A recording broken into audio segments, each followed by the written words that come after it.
Hello, Timmy Nafso here, Executive Vice President of FortisPay. We're discussing this concept of blockchain technology and what it actually means. So we're hearing this word, we're seeing it in the news, we're understanding that banks are really looking at it, technology starting to move in this direction, and there's questions like, is this the new internet? The invention of it is brilliant, what it's capable of is brilliant as well.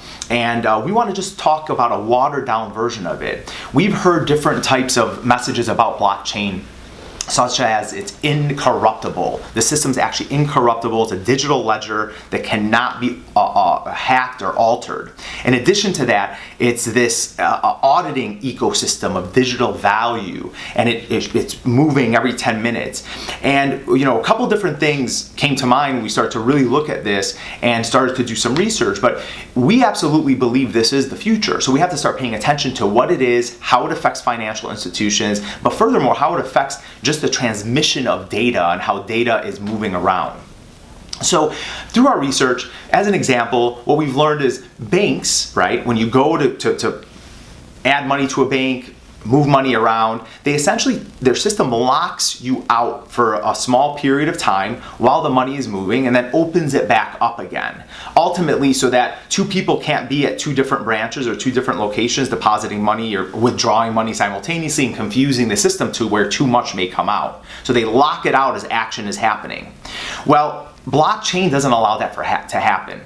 And the best article, or the most watered down version that we can explain that actually applies to so many of us that we work with on a daily basis, is taking this analogy of, and it was by a gentleman named William Mogar, who mentioned this concept of taking Microsoft Word documents versus Google Sheets. Okay, so we're just gonna make this small comparison, Microsoft Word versus Google Sheets. When you're in a Microsoft Word document, you're on a network as an example, and you go in and you're trying to work hand in hand with just a general Microsoft Word document, only one owner can be in the document at a time and make changes at a time. And we see this in the legal world as an example, right? You take a file, you email it to somebody, they make changes, it emails back, what were the last changes, what were the most recent changes, people get lost in translation during that time.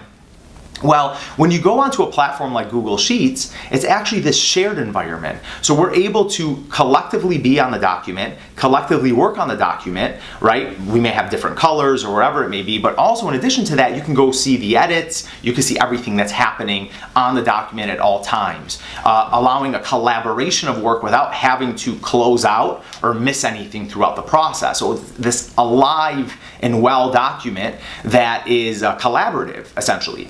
So taking that concept over to blockchain, that's essentially what's happening. Blockchain is not owned by any one bank. It's not owned by any one network. It's truly public, which is kind of hard to get our arms around. But this concept of blockchain is essentially adding blocks to the chain. As that data is added, it just adds to the back of the chain there. What's most important about this technology, and what's most interesting about the technology, is we can have financial information and financial data be moving, as well as avoiding the possibility of duplicate fraud or duplicate transactions happening within the network. And this is why banks are paying so much attention to it, but it affects all industries. It affects documentation, it affects the movement of information even across the internet. So what we're expecting to see happen is kind of this shift of information, of how it's transmitted, how it's collaborated with, as the internet continues to grow and more people are on the internet. But the biggest part is the financial data, and how financial data can be more secure through this because it is incorruptible. You can't go back and make a change to it after the transaction or the ledger was posted. So, I hope this kind of helps shed some light on what blockchain is. We're going to continue to kind of give information, provide education on what blockchain is and how it's moving across the industry and who's looking to use it and how they're using it. Please comment below. Thanks for listening.